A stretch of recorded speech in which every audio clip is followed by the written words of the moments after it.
सर्व साधन शून्य हो, मृत्यु के क्षण में यदि गंगा जी के तट का आश्रय ले ले, गंगा जी का आश्रय ले ले, तो उसके कल्याण में संदेह नहीं है, नहीं है, नहीं है।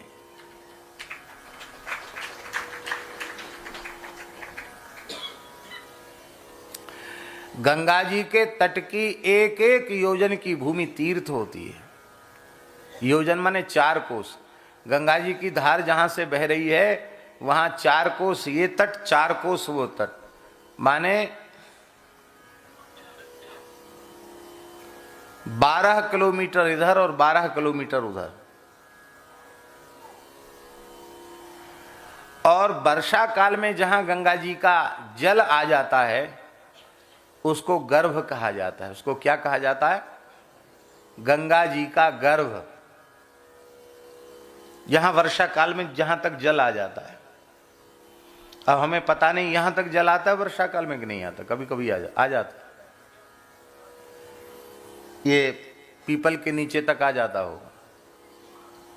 तो हम लोग तो गंगा जी के गर्भ में बैठे हैं, ऐसा समझिए। गंगा जी की गोद में नहीं, गंगा जी के गर्भ में। गंगा का गर्भ जहां तक होता है वहां तक किया गया जप तप व्रत दान आदि जितना भी शुभ कर्म है वो सब अक्षय और अनंत फल देने वाला हो जाता है।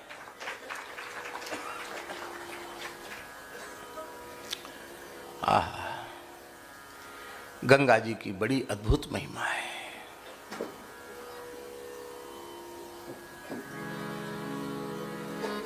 इधर आ जाइए, रामायणी जी ऊपर आ जाइए, इधर से आके ऐसे ऊपर आ जाइए।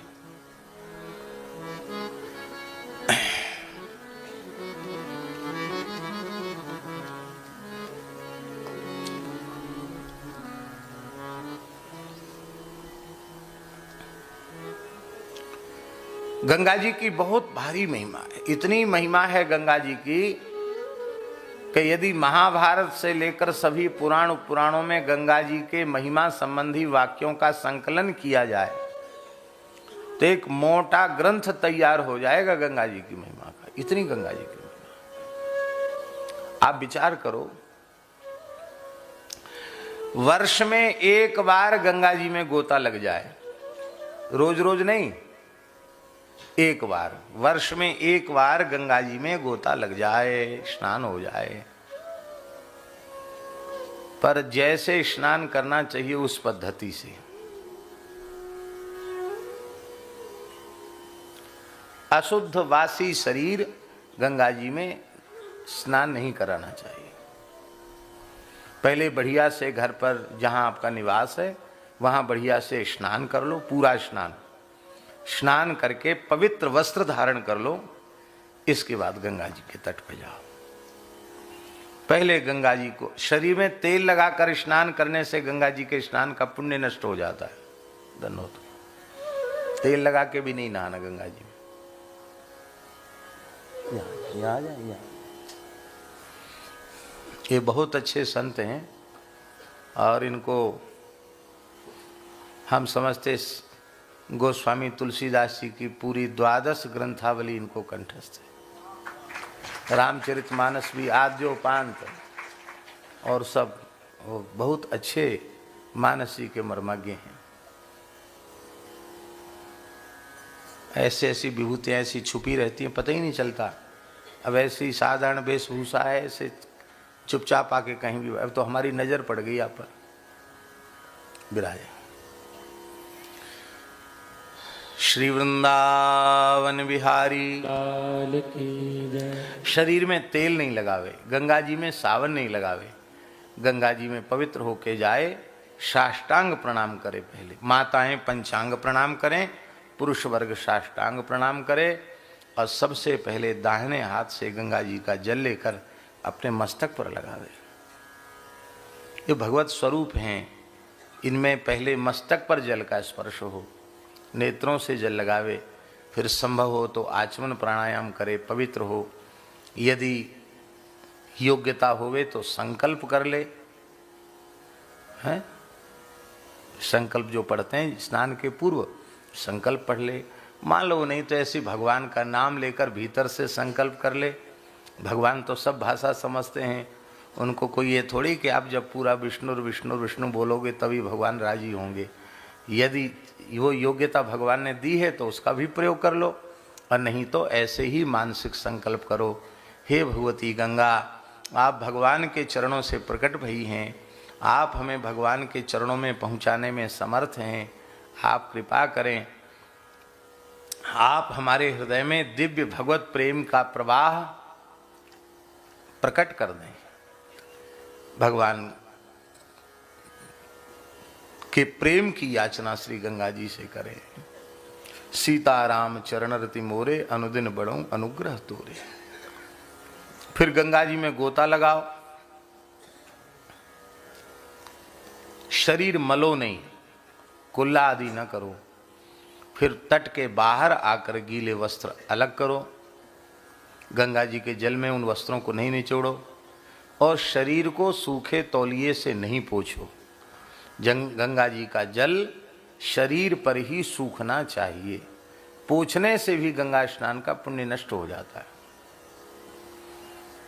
इस तरह से श्रद्धा पूर्वक गंगा जी में स्नान करो, फिर आचमन करके फिर प्रणाम करो।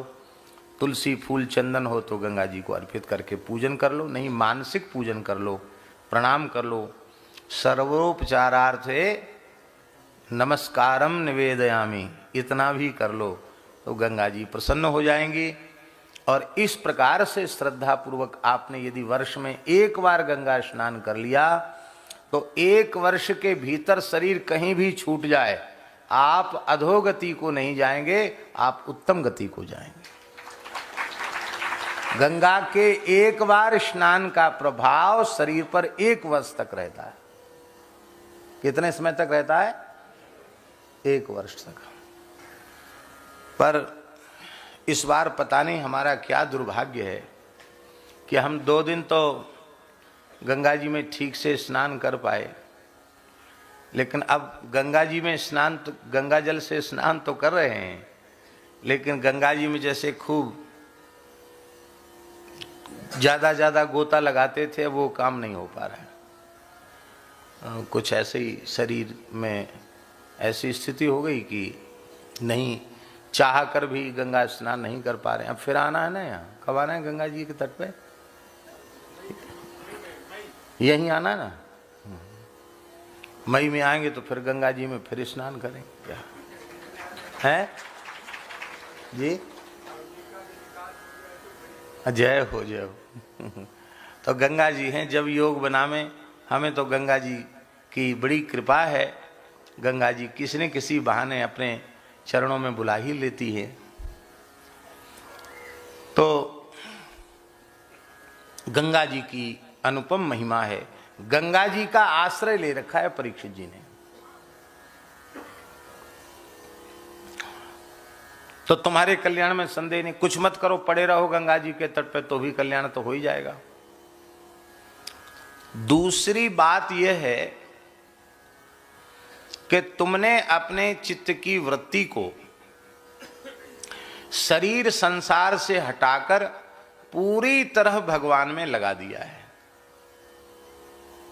और ऐसा अंतःकरण जिस भाग्यशाली जीव का बन जाए उसे गंगा जमुना जी की भी जरूरत नहीं, वो तो दुनिया के किसी कोने में हो, जिसकी चित्तवृत्ति शरीर संसार से हटकर भगवान में लग गई उसका काम तो तत्काल बना बनाया है। तुम्हारे कल्याण में संदेह, तुम तो कल्याण के स्वरूप हो। ये बात हम नहीं कह रहे हैं, ये बात स्वयं परीक्षित कह रहे हैं। गंगाच देवी धृतचित्त मीशे, हमने गंगा जी का आश्रय ले रखा है और हमारे चित्त पर श्री कृष्ण प्रतिष्ठित हैं। हमारा चित्त पूरी तरह कृष्ण में लगा हुआ है।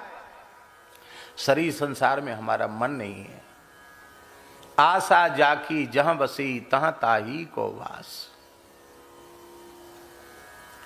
2 कारण, गंगा जी का आश्रय और भगवान आपके हृदय में विराजमान है, आपकी वृत्ति भगवान में समर्पित है। तीसरा कारण यह है कि कोई भी एक महापुरुष, भगवत प्राप्त पुरुष किसी जीव के कल्याण का भीतर से संकल्प कर ले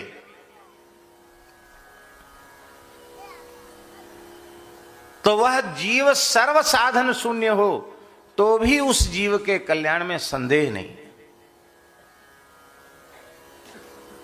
एक समर्थ पुरुष भीतर से निश्चय कर ले कि इस जीव का कल्याण होना चाहिए, कल्याण हो गया उसका। अरे महाराज हम क्या कहें, मनुष्य तो मनुष्य, महापुरुष संकल्प कर लेते हैं तो भोग योनि में पड़े हुए, पशु योनि में पड़े हुए जीवों का भी कल्याण हो जाता है।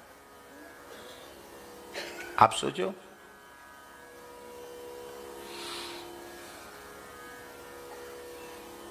रसिक मुरारी उदार अति मत गजहि उपदेश दियो। हमारे वृंदावन के एक बड़े दिव्य महापुरुष हुए हैं श्री रसिक मुरारी जी महाराज, जिनको रसिकानंद प्रभु कहा जाता है। श्री चैतन्य महाप्रभु की पवित्र परंपरा में इन्हीं के ठाकुर हैं श्री राधा श्याम सुंदर जी। राधा श्याम सुंदर राधा दामोदर जी, उनके बगल में राधा श्याम सुंदर जी रसिकानंद प्रभु के ही ठाकुर हैं। उनके गुरु जी का स्थान था बंगाल में।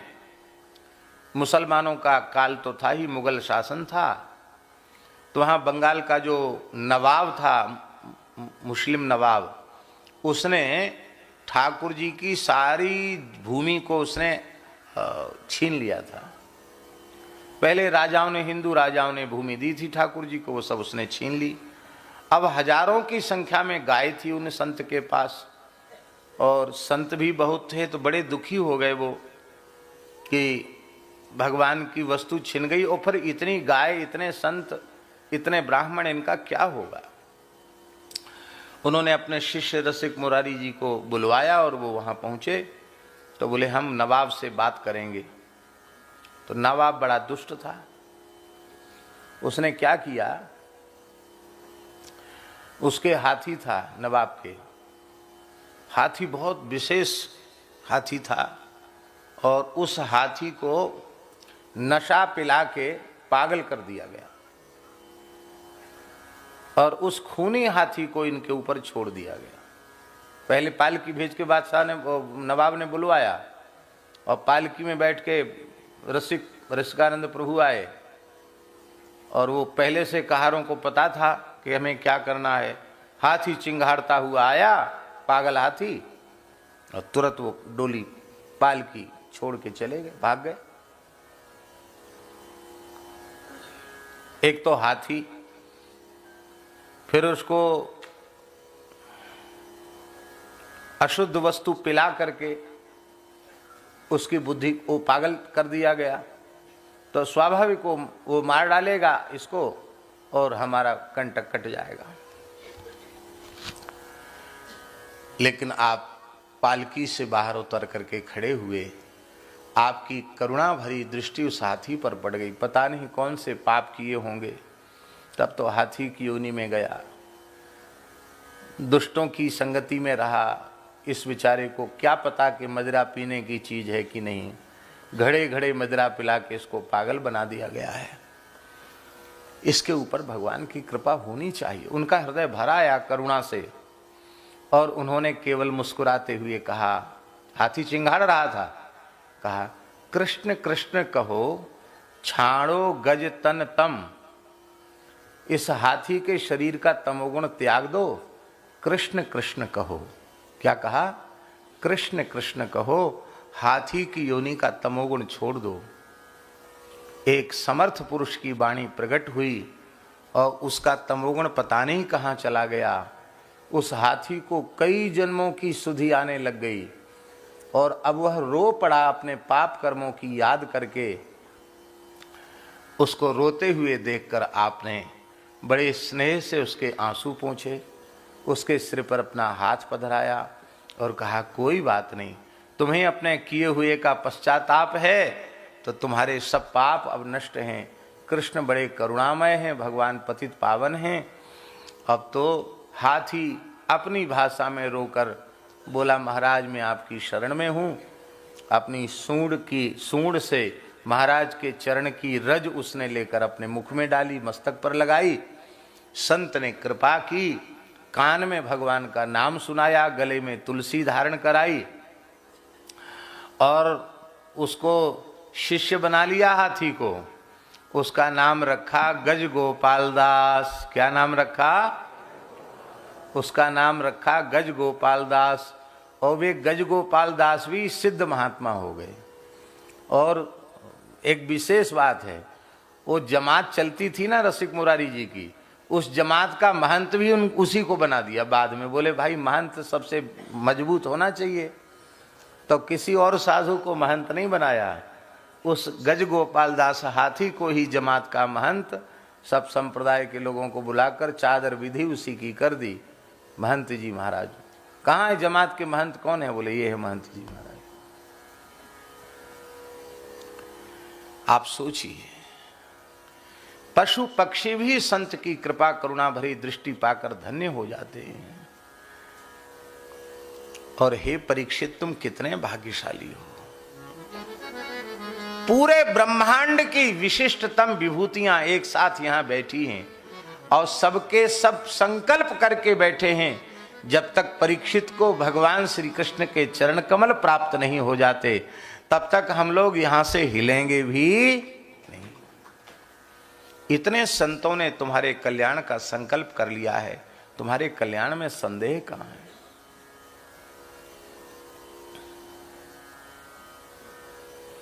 कितने कारण हो गए? गंगा जी, श्री कृष्ण में चित्तवृत्ति का लग जाना, संतों का तुम्हारे कल्याण के लिए किया गया संकल्प, और चौथा कारण है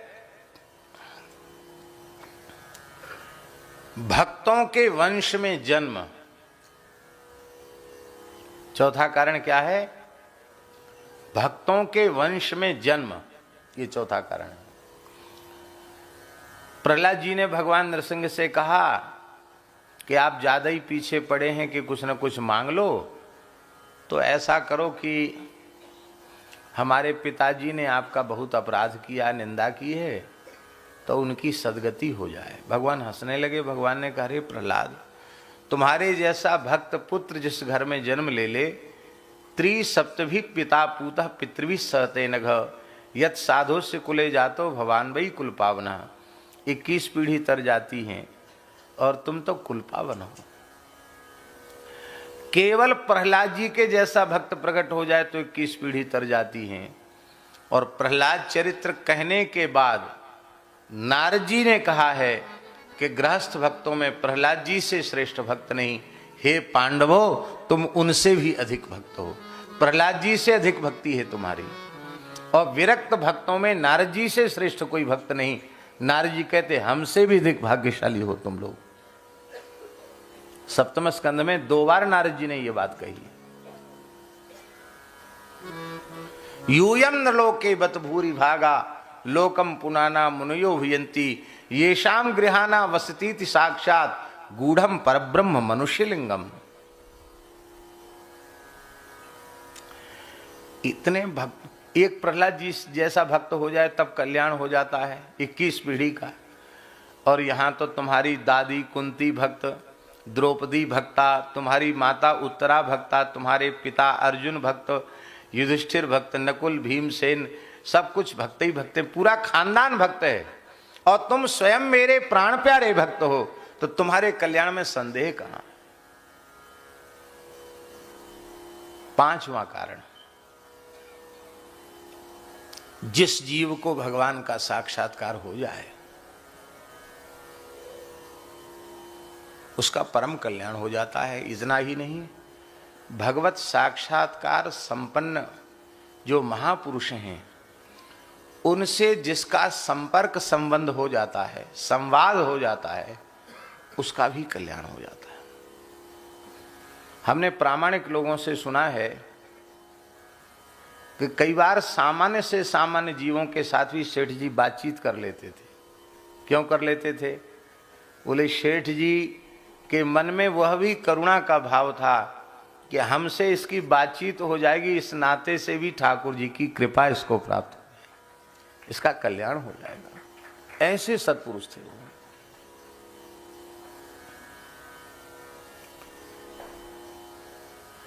जिन चितये प्रभु जे प्रभु हेरे ते सब भये परम पद योग।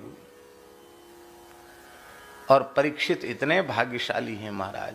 ध्रुव जी को तो 5 वर्ष की आयु में 6 महीने की अल्प अवधि में भगवान का दर्शन हुआ। परीक्षित जी को तो गर्भ में ही भगवान का दर्शन हो गया। 1 क्षण 2 क्षण के लिए नहीं,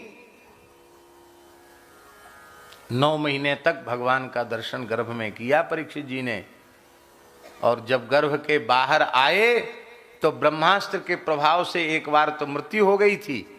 और जब उत्तरा ने रुदन किया, भगवान श्री कृष्ण प्रकट भये और उन्होंने परीक्षित को अपनी गोद में रखकर कहा कि यदि अर्जुन में मेरी निष्कपट प्रीति हो तो ये बालक जीवित हो जाए। भगवान ने कृपा भरी दृष्टि से देखा और परीक्षित को पुनः प्राण आ गए, चेतना आ गई। अर्जुन में प्रेम हो, ये बात क्यों कही? अर्जुन में प्रेम का अर्थ क्या है? अर्जुन उपलक्षण है। मेरी भक्तों में निश्चल निष्कपट प्रीति हो तो ये बालक जन्म हो जाए, जीवित हो जाए। और परीक्षित ने नेत्र खोल दिए। कितने भाग्यशाली हैं, पेट में दर्शन और बाहर जब जन्म लिए तो संसार को देखा ही नहीं। सबसे पहले चेतना आई और आंख खोली तो किसको देखा? श्री कृष्ण को देखा। ये तो तुम सब जीवों के प्रतिनिधि बनकर उन सबके कल्याण का साधन का जो पथ है उसको प्रशस्त कर रहे हो इस संवाद के रूप में। इसलिए राजन, हम बहुत प्रसन्न हैं तुम्हारे इस प्रश्न को सुन करके कि मरने वाले को क्या करना चाहिए। हे परीक्षित जी महाराज, जो विषयी प्राणी हैं, ग्रहासक्त प्राणी हैं, वो तो हजारों काम धंधों में ऐसे उलझे रहते हैं कि उनके जीवन में कभी यह प्रश्न ही नहीं उठता कि मेरा कल्याण कैसे होगा। उनकी तो घोर दुर्दशा है। निद्रया ह्रियते नक्तम व्यवायेन च वावयः दिवाचार्थे हया राजन कुटुंब भरणेन वा। सारी रात सोने में बीत जाती है, दिन धन कमाने की इच्छा में व्यतीत हो जाता है अथवा रात्रि भोग में व्यतीत हो जाती है। बचा खुचा समय कुटुंब के भरण पोषण में चला जाता है। स्त्री पुत्र घर धन ये सब जितनी चीजें हैं सब की सब नाशवान हैं। पर इन नाशवान वस्तुओं को भी वह अविनाशी के जैसा मान बैठता है। इनको भोगने में इतना प्रमादी हो जाता है। तेषाम प्रमत्तो निधनम पश्यन्नपि न पश्यति। इतना मतवाला हो जाता है कि इनके विनाश को देख कर भी वह अपने विनाश को भूला रहता है। तमाम अपने निकट संबंधियों की मृत्यु हुई है, लेकिन हम भी मरेंगे ये बात उसकी समझ में नहीं आती। इसलिए हे राजन, सबसे पहली बात तो यह है कि कल्याणकामी पुरुष का कर्तव्य है कि उसको सर्वात्म भाव से 3 साधन करने चाहिए। कौन कौन? तस्मात् भारत सर्वात्मा भगवानीश्वरो हरिः श्रोतव्यः कीर्तितव्यश्च स्मर्तव्यश्चेच्छता भयम्।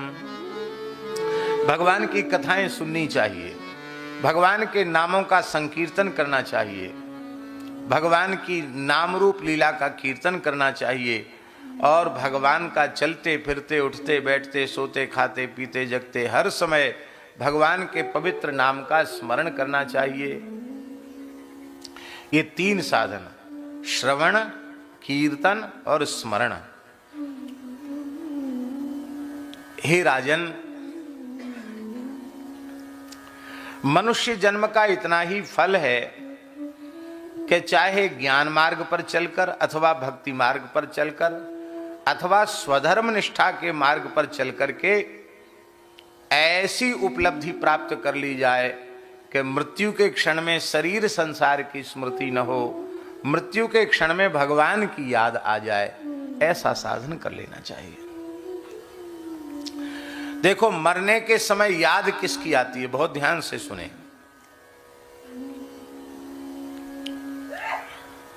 मरने के समय जिसमें प्रेम होगा उसकी याद आएगी।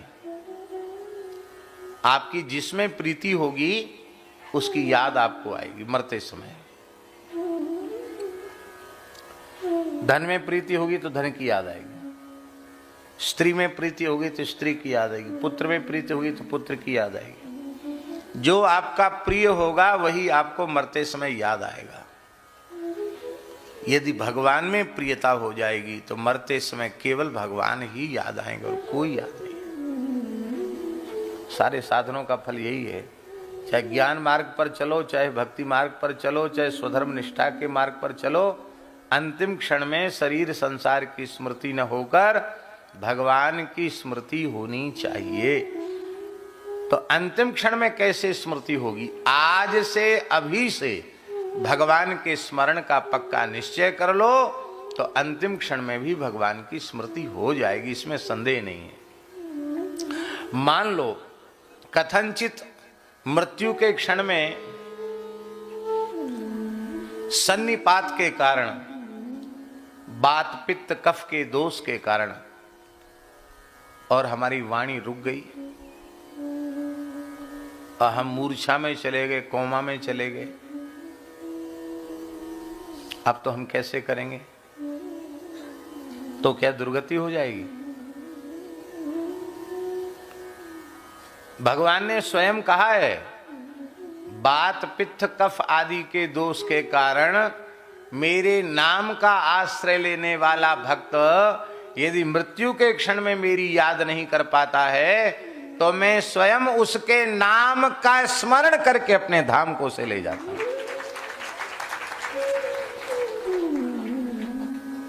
पर भगवान आपकी याद उसी समय करेंगे जब आप जीवन भर उनकी याद करोगे। इसलिए भाई, भगवान को भजने वाले हर समय मुनाफे में हैं और भगवान को न भजने वाले हर समय घाटे में। घाटे का काम क्यों करना, मुनाफे का काम करना। लाभ की किछु हरि भगति समाना, भगवान की भक्ति के समान कोई लाभ नहीं है, दूसरा लाभ नहीं है। मनुष्य जन्म का चरम फल यही है, भगवान में प्रेम हो जाए। बोलो भक्तवत्सल भगवान की जय। हे राजन,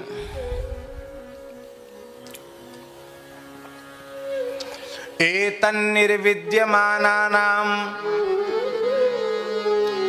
इच्छताम कुतो भयम् योगिनां नृपनिर्णीतं हरेर्नामानुकीर्तनम्। पहले 3 साधन बताए थे, स्मरण, कीर्तन और श्रवण, कीर्तन और स्मरण। अब 3 में से एक बता रहे हैं, कीर्तन। यहां 3 जो साधन हैं उस 3 साधनों में कीर्तन अंगी है, श्रवण और स्मरण ये दोनों उसके अंग हैं।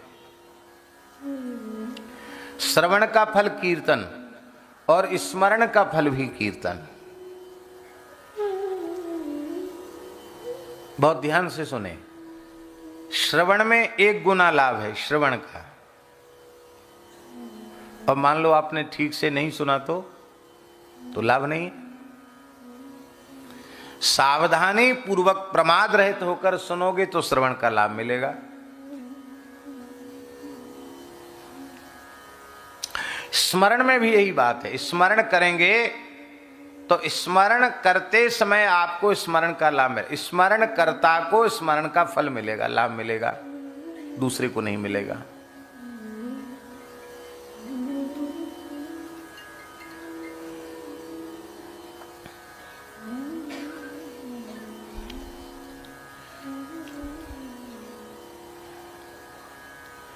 स्मरण में भी तन्मयता जरूरी है। तन्मयता नहीं होगी तो उतना लाभ नहीं मिलेगा। पर जब व्यक्ति प्रेम विभोर होकर कीर्तन करता है तो उसको तिगुनी भक्ति उसकी हो जाती है। एक तो जो कुछ बोल रहा है उसका श्रवण, तो श्रवण भक्ति हो गई। फिर भीतर से भगवान की याद करता है, उनके गुणों की याद करता है, तो भीतर से स्मरण हो गया और कीर्तन तो हो ही रहा है। तो कीर्तन करने में त्रिगुणित लाभ है। श्रवण भक्ति भी है और स्मरण भक्ति भी है। श्रवण भक्ति, स्मरण भक्ति, इसलिए कीर्तन को श्री चैतन्य महाप्रभु ने कीर्तन को सर्वोपरि कहा। ये कीर्तन कैसा है? चेतो दर्पण मार्जनम भव महादावाग्नि निर्वापणम श्रेयः कैरव चंद्रिका वितरणम विद्यावधू जीवनम आनंदाम्बुधिवर्धनम प्रतिपदम पूर्णामृतास्वादनम सर्वात्मस्नपनम परम विजयते श्रीकृष्ण संकीर्तनम। सर्वात्मस्नपनम परम विजयते श्रीकृष्ण संकीर्तनम। सबसे श्रेष्ठ श्री कृष्ण संकीर्तन है, उसकी विजय होती है।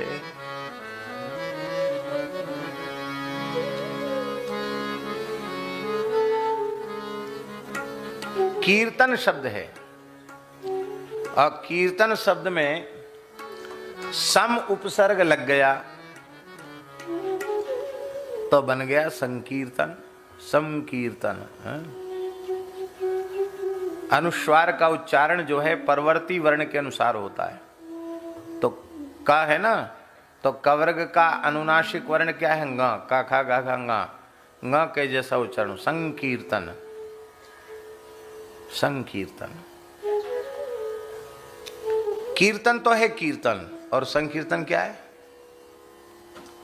संकीर्तन की परिभाषा स्वयं शिक्षाष्टक में महाप्रभु जी ने दी है। नयनम गलदश्रुधारया वदनं गदगद रुद्धया गिरा पुलकैर्निचितं वपुः कदा तव नाम ग्रहणे भविष्यति। हे नाथ, आपकी ऐसी कृपा हमारे ऊपर कब होगी जब आपके नाम का संकीर्तन करते ही हमारे नेत्रों से प्रेमाश्रुधार बहने लग जाएगी, हमारे शरीर में रोमांच हो जाएगा, हमारा हृदय प्रेम से द्रवित हो जाएगा। हे भगवान, ऐसी करुणा कृपा कब हमारे ऊपर होगी? भगवान के नाम रूप लीला के कीर्तन में ऐसी अवस्था हो जाए तो उस समय जो कीर्तन किया जाता उसी को संकीर्तन कहते हैं। कहते क्या करें, हम करते तो हैं कीर्तन, लेकिन हमको तो ये दशा होती नहीं होती, कोई चिंता की बात नहीं। कीर्तन करते रहो, स्वाद आवे या ना आवे, मन लगे या न लगे, बस कीर्तन करते रहो। कीर्तन करते करते कभी संकीर्तन होने लग जाएगा। कीर्तन से ही संकीर्तन प्रकट हो जाएगा। कीर्तन करो।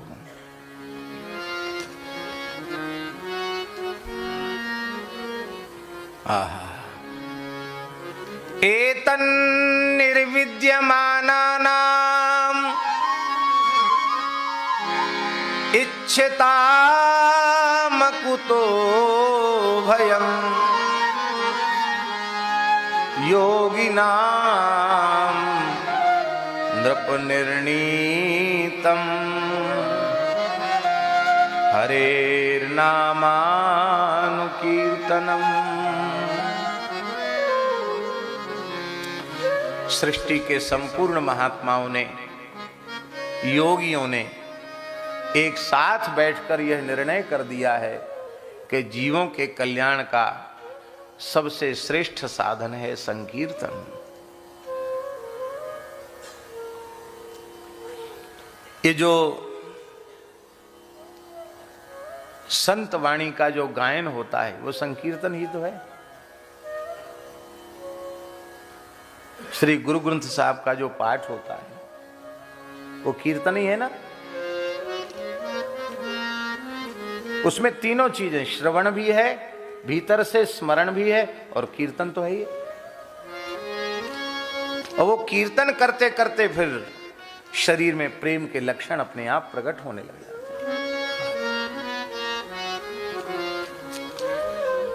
इसलिए संतों ने कीर्तन पर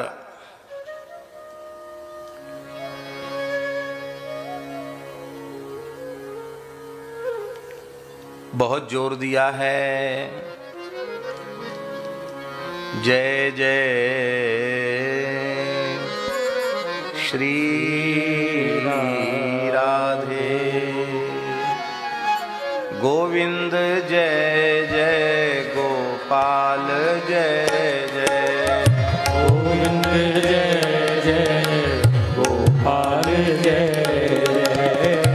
राधा रमण हरि गोविंद, जय जय राधा रमण हरि गोविंद, जय जय गोविंद, जय जय गोपाल, जय जय गोविंद, जय जय गोपाल, जय राधा रमण हरि गोविंद, जय जय राधा रमण हरि गोविंद, जय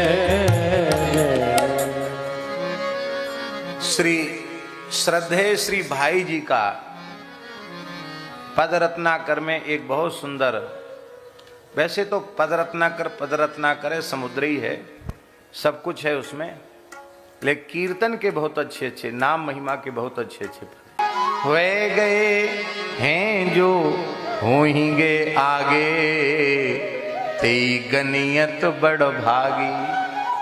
वही भाग्यशाली कहलाने लायक है। राजन, आप बहुत भाग्यशाली हैं, आपके जीवन में बहुत समय है। राजर्षि खट्वांग के पास केवल 2 घड़ी का समय था, 48 मिनट का समय। 48 मिनट में ही भगवान नाम संकीर्तन करते हुए खट्वांग भगवत धाम पधारे। तुम्हारे पास 7 दिन का समय। देखो, सबसे पहले बुद्धिमान मनुष्य का कर्तव्य है कि वह मृत्यु का भय त्याग दे, मृत्यु का भय छोड़ दे। बस जीवन की जितनी अवधि बची है उसको सार्थक करने का निश्चय कर ले। ग्रहात् प्रव्रजितो धीरः, ग्रहात् प्रव्रजिता। सबसे पहले कल्याण के पुरुष का कर्तव्य है कि ग्रहात् प्रव्रजिता, घर छोड़ करके निकल जाए, किसी पवित्र तीर्थ के जल में स्नान करे, शुचौ विविक्त आसीनः, अत्यंत एकांत में बैठ करके, विधिवत आसन पर बैठ करके भगवान के नाम का अभ्यास करे। अभ्यसेन मनसा शुद्धम त्रिविध ब्रह्माक्षरम परम। त्रिविध ब्रह्माक्षर प्रणव को ही कहा जाता है और राम नाम को भी कहा जाता है। बंदौ राम नाम रघुवर को, हेतु कृशानु भानु हिम कर को, विधि हरिहर में वेद प्राण सो, अगुण अनुपम गुण निधान सो। भगवान नाम का, राम नाम का, कृष्ण नाम का अभ्यास करे और फिर जब अंतःकरण एकदम शांत निर्मल हो जाए तो भगवान के मंगलमय स्वरूप का ध्यान करे। चरण से लेके मुखारविंद तक, मुखारविंद से लेके चरण तक भगवान का ध्यान करे। ध्यान करते करते तो ध्यान जनित आनंद समुद्र में जब वह डूबने लग जाता है और फिर शरीर संसार की पूर्ण विस्मृति होती है। हे राजन, वही वस्तुतः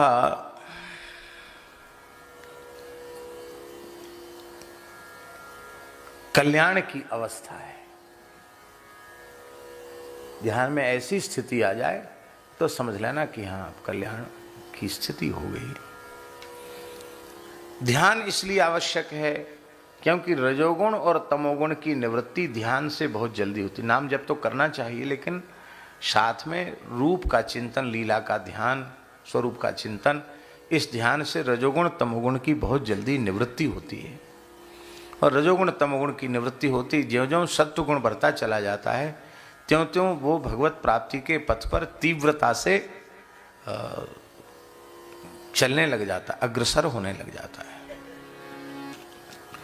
सबसे पहले जितासन, कल्याणकामी पुरुष को आसन जीत लेना चाहिए, क्योंकि आसन दृढ़ नहीं होगा तो ध्यान में दृढ़ता कैसे आएगी। कम से कम 3 घंटे तो एक आसन से बैठ सके, ऐसा अभ्यास करना चाहिए। सुखपूर्वक 3 घंटे बैठ सके, धीरे धीरे अभ्यास करने से हो जाता है। आपको सुनकर आश्चर्य होगा, हमारे पूज्य गुरुदेव श्री पहाड़ी बाबा महाराज अपने साधन काल में बहुत लंबे समय तक नित्य 18 घंटे बैठते थे। कितने घंटे?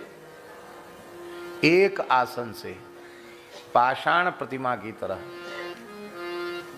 सिद्धासन से 18 घंटे बैठते थे, और महीना 2 महीने वर्षों तक किसी तरह से बैठे।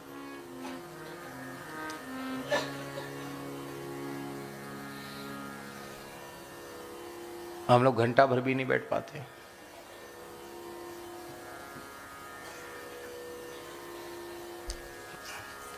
चित्रकूट में कथा हो रही थी, वो जमाना था राजाओं का जमाना, तब की बात है। तो चित्रकूट में कथा हुई, तो महाराज जी उस समय प्रमोद वन में भजन करते थे, तो बढ़िया कथा हो रही थी। तो महाराज जी ने सोचा कि चलो हम भी कथा सुने, बहुत अच्छे विद्वान पंडित जी आए हैं कथा सुने। तो पंडित जी कथा कहते थे, वो सूर्योदय के समय कथा शुरू कर देते और सूर्यास्त के समय कथा पूरी करते, मध्याह्न में 1 घंटे का विश्राम। और कथा का नियम जो भागवत जी में लिखा है वो यही है। भागवत के महात्म्य में जो नियम लिखा है सप्ताह कथा का, वो यही लिखा है को सूर्योदय से आरंभ करके कथा सूर्यास्त तक होनी चाहिए। मध्याह्न में विश्राम कितनी देर का? मध्याह्न घटिका द्वयम, 2 घटिका है 48 मिनट, बीच में 48 मिनट का विश्राम, 1 घंटे से कम समय। 60 मिनट का 1 घंटा होता ना, 48 मिनट का बीच में विश्राम, इसलिए कि किसी के शरीर में कोई बाध्यता हो तो उसकी निवृत्ति हो जाए। और वैसे महात्म्य में तो लिखा उतनी देर कीर्तन होना चाहिए, नाम कीर्तन होना चाहिए। ऐसे ही थे वो व्यासी महाराज, केवल 1 घंटे का बीच में विश्राम करते, बाकी कथा। और महाराज जी कहते कि हम तो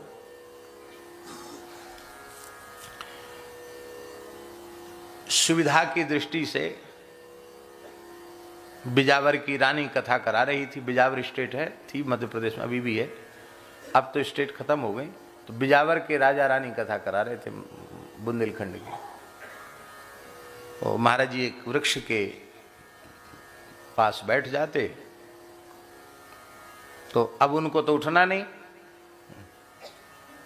तो महाराज जी तो सवेरे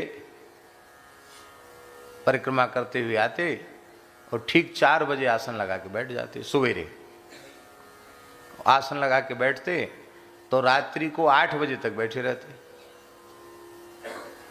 वहां। इसलिए बैठे रहते कि सब पंडित जी चले जाएं, सब चले जाएं तो आनंद से हम भी चले जाएं। उस समय ये माइक वगैरह की व्यवस्था नहीं थी।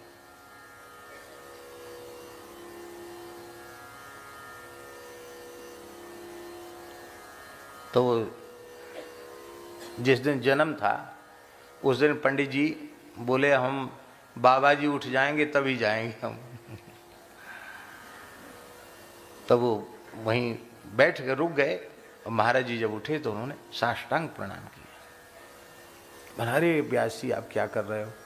बोले हमको अपने मन में बड़ा गुमान था कि मैं इतनी लंबी बैठक से बैठता हूँ, पर बाबा जी आप तो आश्चर्य है, ऐसे बैठते हो जैसे कोई पत्थर की मूर्ति हो। हैं, हम आते हैं तो पता नहीं कितनी देर पहले से आप बैठते हो और रात तक बैठे ही रह जाते हो। बोले और हमारा काम ही क्या है बैठने के अलावा।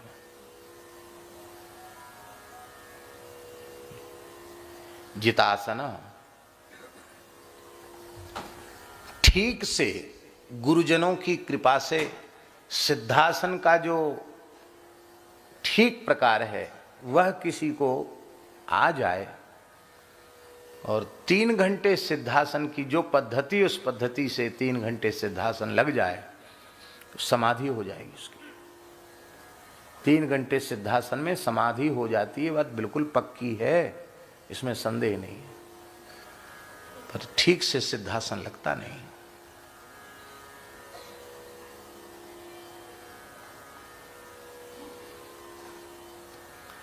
अभी भी हमारे यहां महात्मा हैं 2-2, 3-3 दिन एक आसन से बैठे रह जाते हैं, मलुक पीठ में ही है। 3-3 दिन तक बैठे रह जाते एक आसन से, समाधि लग जाती।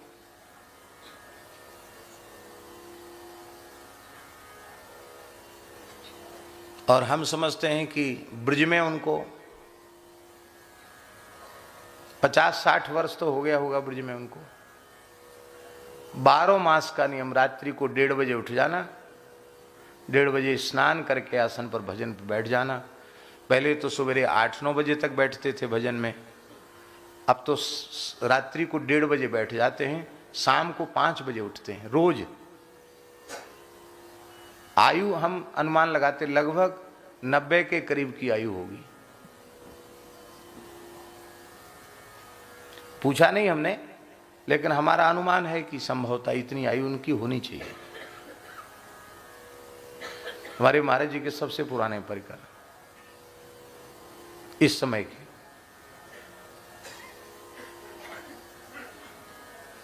जितासना, भगवान सुखदेव जी करे जितासना, आसन जीत ले। आसन जीतने से क्या होगा? जित श्वास, आसन को जीतने से श्वास प्रश्वास पर विजय प्राप्त हो जाती है। जितासनो जित श्वासो, और जब जित श्वास हो जाएगा तो जित संग हो जाएगा। जित संग माने आसक्ति को जीत लेगा, आसक्ति पर विजय प्राप्त कर लेगा। और जब आसक्ति रहित हो जाएगा तो जितेंद्रिय, इंद्रियों में चंचलता क्यों होती है? विषयाशक्ति के कारण ही इंद्रियों में चांचल्य होता है। विषय शक्ति समाप्त हो जाएगी तो इंद्रियों का चांचल्य अपने आप निवृत्त हो जाएगा। निवृत्त होने के बाद फिर वो अपने आप जितेंद्रियता बुलानी नहीं पड़ेगी, अपने आप जितेंद्रियता आ जाएगी। तो जितासन, फिर उसके बाद जितश्वास, फिर उसके बाद जितसंगो, इसके बाद जितेंद्रिय।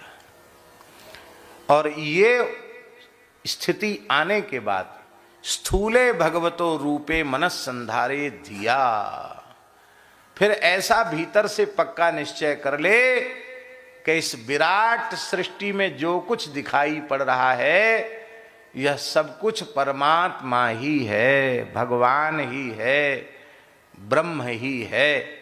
ऐसा अपने भीतर से निश्चय कर ले। ऐसा निश्चय करने का लाभ क्या है? बड़ी बारीक बात है। अभी तो कहा भगवान के चतुर्भुज रूप का ध्यान, और फिर कहा कि जिधर दृष्टि जाए उधर भगवान ही भगवान है, ऐसा अनुभव करे। ये 2 प्रकार का ध्यान इसलिए सुखदेव जी ने बताया कि कोई भी साधक सदा सर्वदा ध्यान की स्थिति में नहीं रह सकता। रह सकता क्या?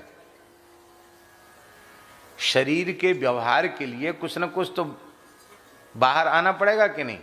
अरे खाना पीना, सोना, मलमूत्र त्याग, इसके लिए तो बाहर आना पड़ेगा। तो जितनी देर ध्यान में रहेगा उतनी देर तो भगवान का संपर्क रहेगा, संबंध रहेगा, और ध्यान के बाहर आते ही वो विमुख हो जाएगा। तो जब संपूर्ण विराट ब्रह्मांड ही भगवान का स्वरूप है और ये भीतर से पक्का निश्चय हो जाएगा, तो चाहे आंख मूंद के रहे तो और चाहे आंख खोल के रहे तो उसे आधे क्षण के लिए भी भगवान की विस्मृति नहीं होगी। निरंतर भगवान की स्मृति बनी रहे, इसका साधन है कि सारे ब्रह्मांड को भगवान का स्वरूप समझ लो। ये सब कुछ भगवान है।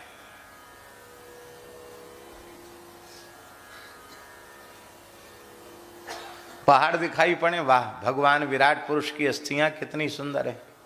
वृक्ष दिखाई पड़े, भगवान की रोमावली कितनी सुंदर है। मेघ दिखाई पड़े, भगवान के केश कितने सुंदर हैं। बिजली की चमक दिखाई पड़े, भगवान की दंत पंक्ति की चमक कितनी प्यारी है। जो भी सूर्य दिखाई पड़े, भगवान के नेत्र कितने प्रकाशमान हैं। चंद्रमा दिखाई पड़े, भगवान का मन कितना आह्लादकारी है।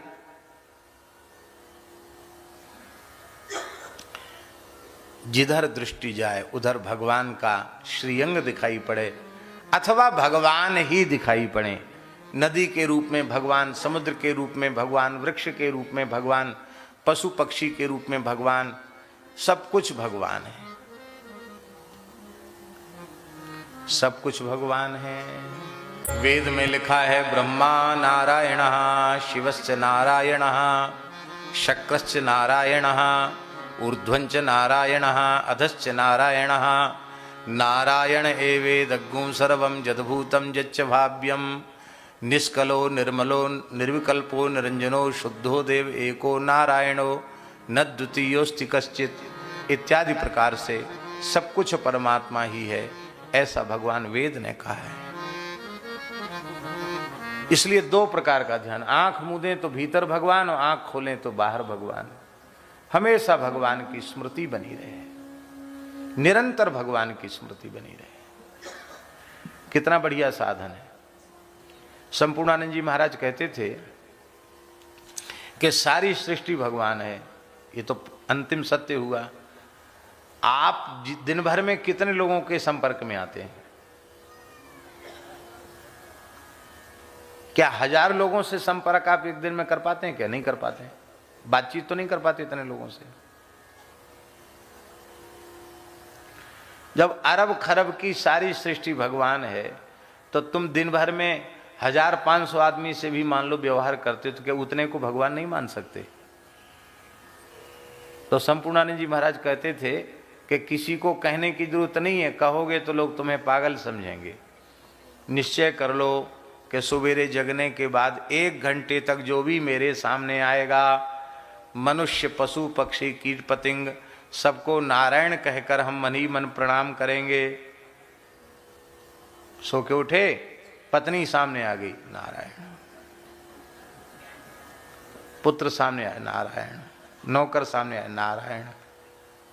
और कोई चूहा बिल्ली सामने से निकल, नारायण। उसमें भेद नहीं। अब ऐसे दंडोत करने लग जाओ तो कहेंगे पागल हो गए हो क्या, सवेरे सवेरे उठ के पत्नी को लंबी दंडोत कर रहे हो?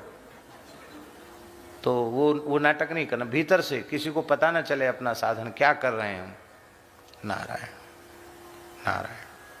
फिर धीरे धीरे 2 घंटे का साधन बढ़ाओ। फिर धीरे धीरे प्रातःकाल जगने से लेके सोने तक का अभ्यास कर लो।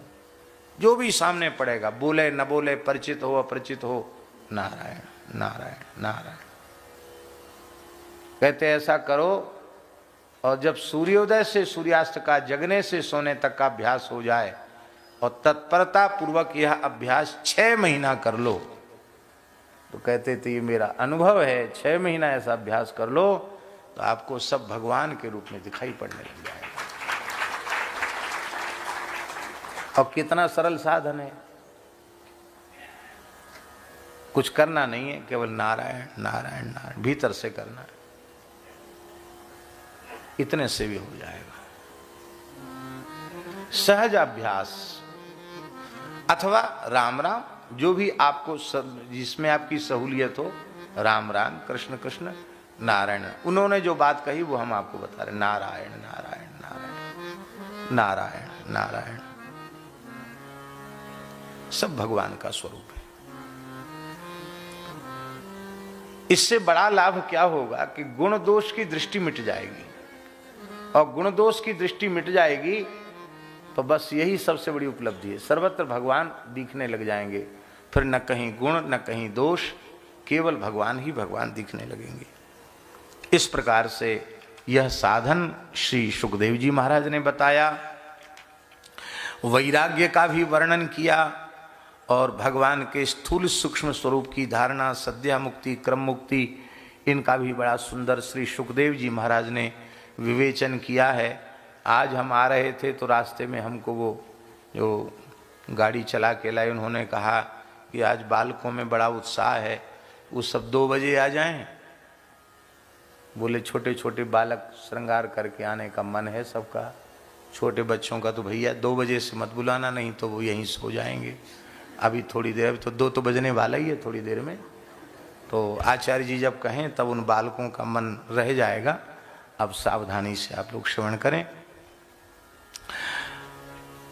इस द्वितीय स्कंध के द्वितीय अध्याय के अंतिम श्लोक में श्री सुखदेव जी ने फिर एक श्लोक में भगवत प्राप्ति बताई। कल कुंती जी ने एक श्लोक में भगवत प्राप्ति का साधन बताया था, आज सुखदेव जी उसी पर मोहर लगा रहे हैं, एक श्लोक में भगवत प्राप्ति का साधन। बहुत बढ़िया श्लोक है। द्वितीय स्कंध के द्वितीय अध्याय का 37वां श्लोक।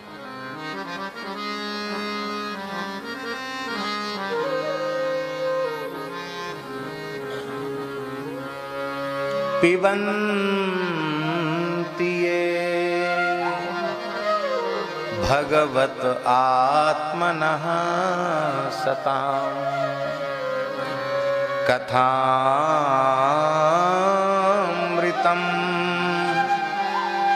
श्रवणपुटेषु संभृतं पुनन्ति ते विषय विदूषिताशयम्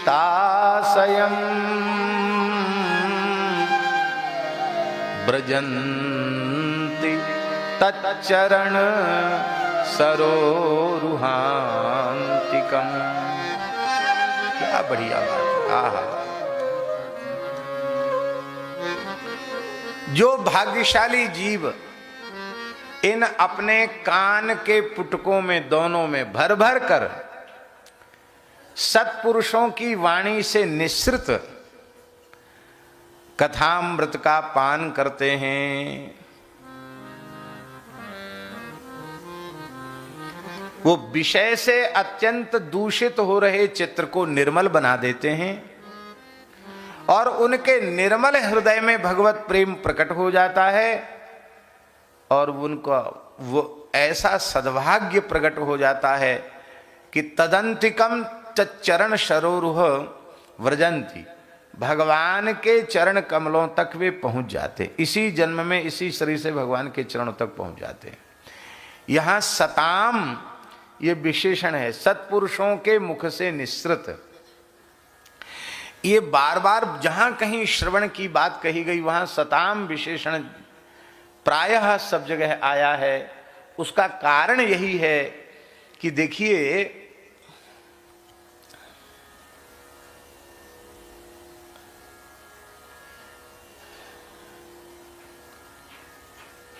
इस बात को आगे भी स्पष्ट करेंगे। शब्द जो हैं वो वैखरी वाणी से निकलते हैं और शब्द वायु रूप होते हैं। वायु ही तो है शब्द, और क्या है?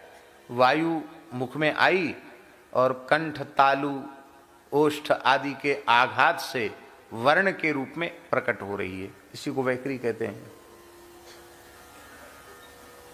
मनः कायाग्नि माहंती सप्रेरेति मारुतम मारुतस्तूरस्य चरण बंद्रम जनते स्वरम प्रातः सवन योगंतम इत्यादि प्रकार से महर्षि पाणिनि जी ने कहा है। वायु ही शब्द रूप बन करके आती है।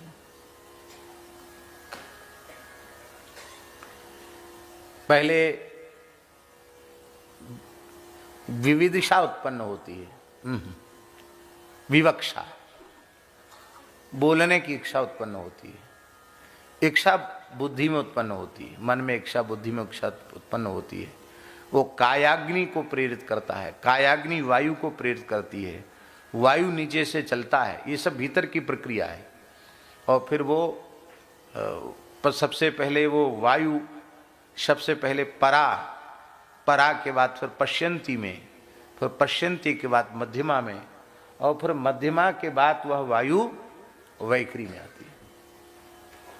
ये उसकी प्रक्रिया है, नीचे से ऊपर तक आने की प्रक्रिया।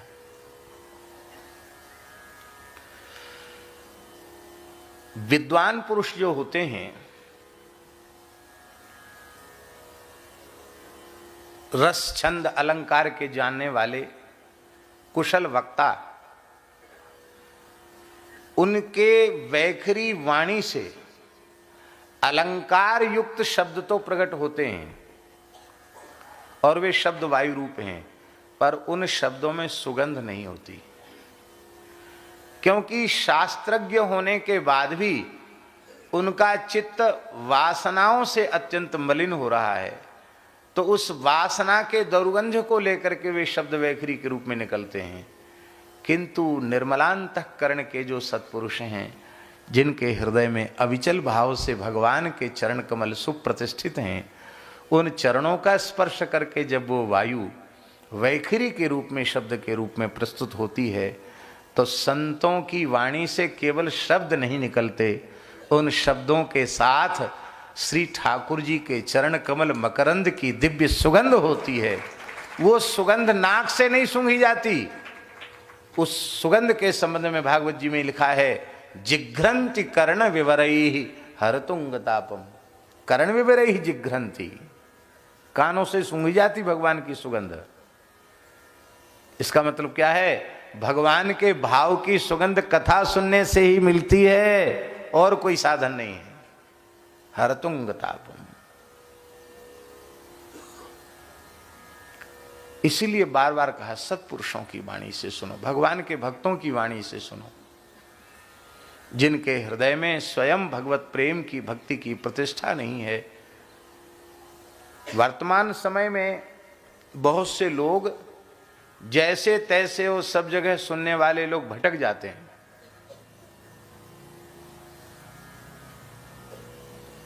सुनने का निषेध नहीं किया जा रहा है कि मत सुनो, लेकिन चाहे जहां सुनने लग जाओगे तो भटकने की संभावना बनी रहेगी। इसलिए प्रामाणिक महापुरुष और जो संत कृपा, गुरु कृपा, भगवत कृपा से कुछ जान चुके हैं, समझ चुके हैं, ऐसे सत्पुरुषों के चरणों में बैठकर ही सुनना चाहिए। और ऐसी सुविधा उपलब्ध न होवे तो गीता प्रेस का पवित्र साहित्य घर में रखो, कीर्तन करो, एक व्यक्ति पढ़ने लग जाए, बाकी लोग सुनो, ज्यादा लाभ हो जाएगा, अधिक लाभ हो जाएगा।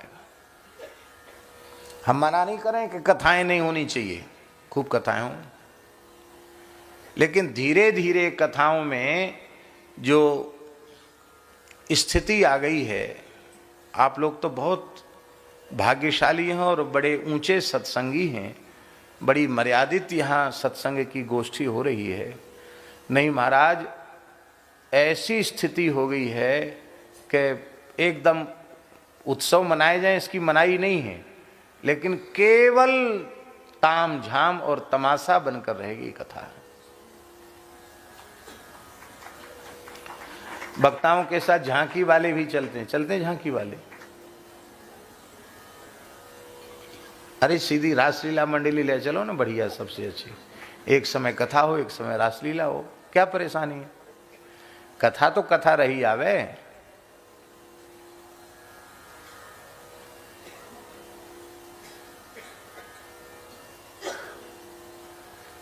तो इसलिए बहुत आवश्यक है सत्पुरुषों की वाणी से सुना जाए, भगवत भक्त की वाणी से। श्री भगवत ऋषि जी महाराज कहते हैं, प्रथम सुने भागवत भक्त मुख, प्रथम सुने भागवत भक्त मुख भगवत वाणी, द्वितीय आराध है व्यास, द्वितीय आराध है भक्ति व्यास नव भांति बखानी, तृतीय करे गुरु समुझ दक्ष सर्वज्ञ रसीलो, चौथे होए विरक्त वसे बनराज जसीलो, पांचे भूले देह सुधि, छठे भावना रास की, सातें पावे रीति रस श्री स्वामी हरिदास की। ये पद्धति भक्त की वाणी से, संत की वाणी से। संत की वाणी कितनी प्रभावशाली होती है। आपने वृंदावन में एक मंदिर देखा है, लाला बाबू का मंदिर, देखने योग्य मंदिर है। कलकत्ता के थे लाला बाबू, बेलगछिया के थे क्या?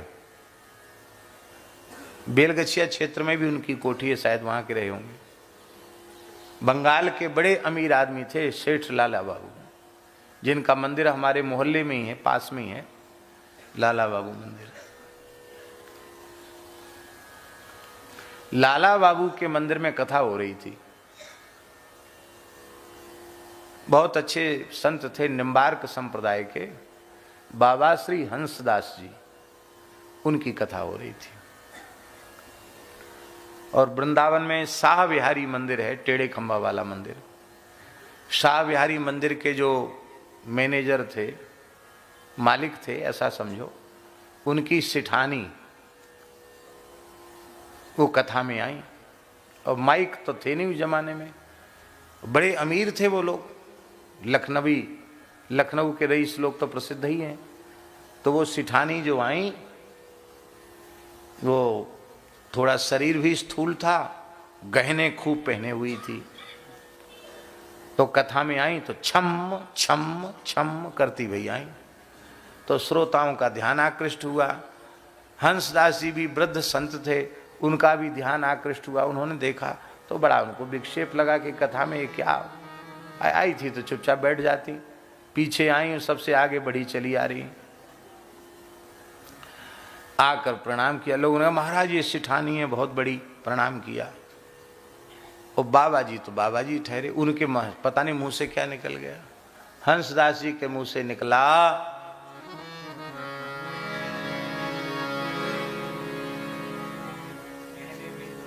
नहीं पूरा,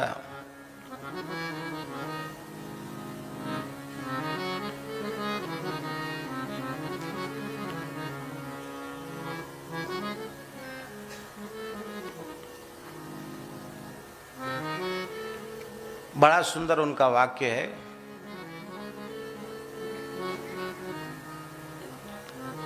कि इस मलमूत्र के शरीर को तुमने सजा रखा है, ये मलमूत्र का बर्तन है। यह तन मल को भाड़ो, ये मल का बर्तन है, इसमें मल भरा हुआ है। और इस मल के बर्तन को तुमने रेशमी साड़ी, सोना, चांदी, हीरे जवाहरात से सजा रखा है।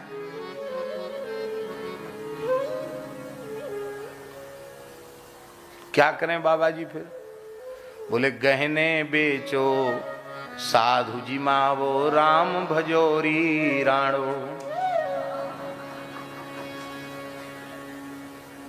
हाँ अब आ गया पूरा। जन्म जन्म तू गदहिया हुई है। क्यों? बजंड होना गधी का काम है ना। जन्म जन्म तू गदहिया हुई है, क्योंकि यह तन मल को भाड़ो, गहनों बेचो साधु जी मावो, राम भजोरी राणो। अब संत का उससे कोई द्वेष था क्या? द्वेष तो नहीं था, पर उनको पता नहीं मुंह से वाणी निकल गई। और वो वाणी निकली तो उसका प्रभाव ऐसा हुआ कि बात लग गई और उसने तत्काल सारे गहने उतार करके बेच दिए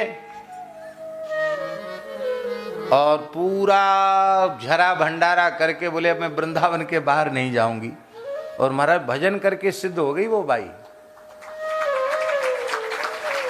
बाद में उनके पति ने, सेठ ने भी घर छोड़ दिया, वो भी भजन किए और उन्होंने भी हंसदास जी से दीक्षा ली।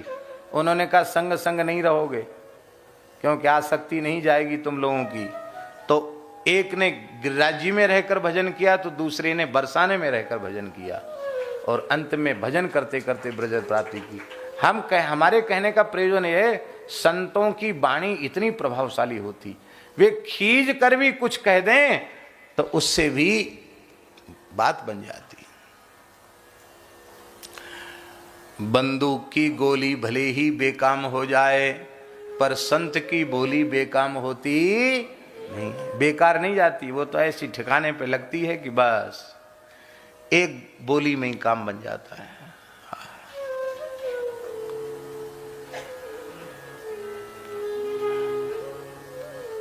अब वो थोड़ा दूसरा उदाहरण है, लेकिन सिद्ध पुरुषों की वाणी से निकला हुआ, इसलिए हमको कहने में संकोच नहीं है। महाराज जी कहते थे, पूज्य पहाड़ी बाबा महाराज सिद्ध पुरुष थे, महाराज जी कहते थे कि बिजार माने वृषभ गायों के बीच में रहता है तो गायों को हरी करता है, गर्भिणी करता है, वंश वृद्धि करता है गायों की। और उस बिजार से भी अधिक मजबूत बैल गायों के बीच में रहता है, पर किसी गाय को हरी करता नहीं है। आज से समझे आप नहीं समझे? महाराज जी कहते थे कि दूसरे मनुष्य भी देखने में आकार प्रकार में मनुष्य के जैसे ही होते हैं, पर वो बैल होते हैं। वे जीव के गर्भ में भगवान की प्रतिष्ठा नहीं कर सकते, किंतु जो सिद्ध कोटि के पुरुष होते हैं वो बिजार के समान होते, वृषभ के समान होते हैं। वो जीवों के अंतःकरण में भगवान की प्रतिष्ठा करने में समर्थ होते हैं। जिनके हृदय में स्वयं भगवान प्रतिष्ठित नहीं हो पाया, वे दूसरे के हृदय में भगवान को प्रतिष्ठित कैसे कर पाएंगे? इसलिए सताम सत्पुरुषों की वाणी से सुनो,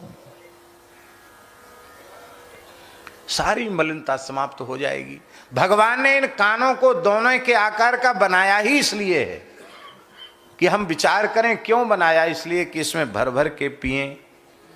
और ये ऐसा अक्षय पात्र है कि ये कभी पूरा भरता ही नहीं। भर ही निरंतर हो ही न पूरे, तिनके उर तुम कहाँ गृह रूरे।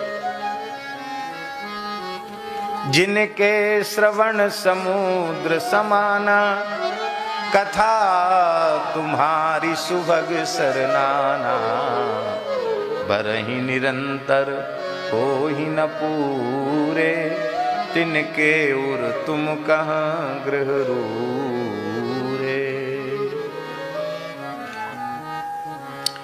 यहां एक भाव और ही है कि वह जीव भगवान के चरणों तक पहुंच जाता है। दूसरा अर्थ है तच्चरण एव, भगवान के चरण ही चलकर उस भाग्यशाली जीव तक आ जाता। तदंतिकम प्रजंती, भगवान खुद चलकर कथा रस रसिक के सामने आ जाते हैं। बोलो भक्तवत्सल भगवान की जय। जय जय श्री राधे। अलग अलग देवी देवताओं की उपासना का भी वर्णन किया। ये चाहिए हो तो इनकी उपासना, ये चाहिए हो तो इनकी उपासना। और अंत में कहा अकाम सर्व कामो वा मोक्ष काम उदारधि, तीव्रेण भक्ति योगेन यजेत पुरुषम परम। अकाम हो अथवा सर्व काम हो अथवा मोक्ष काम हो, तीव्र भक्ति योग से भगवान की ही उपासना करनी चाहिए। जय जय श्री राधे। राजर्षि परीक्षित ने जब यह जाना कि सारी सृष्टि भगवान का स्वरूप है, तब सृष्टि विषयक जिज्ञासा की और सुखदेव जी ने उसका समाधान करने के पहले मंगलाचरण किया। ये सुखदेव जी का मंगलाचरण है, अद्भुत मंगलाचरण है। इतना अद्भुत मंगलाचरण है कि एक सप्ताह की कथा सुखदेव जी के मंगलाचरण पर ही होनी चाहिए। इतना सुंदर मंगलाचरण है। और हमारे ब्रज में हुई है, बरसाने में एक बार इसी के ऊपर हमने एक सप्ताह तक प्रवचन किया था। बहुत अद्भुत, क्या कहना।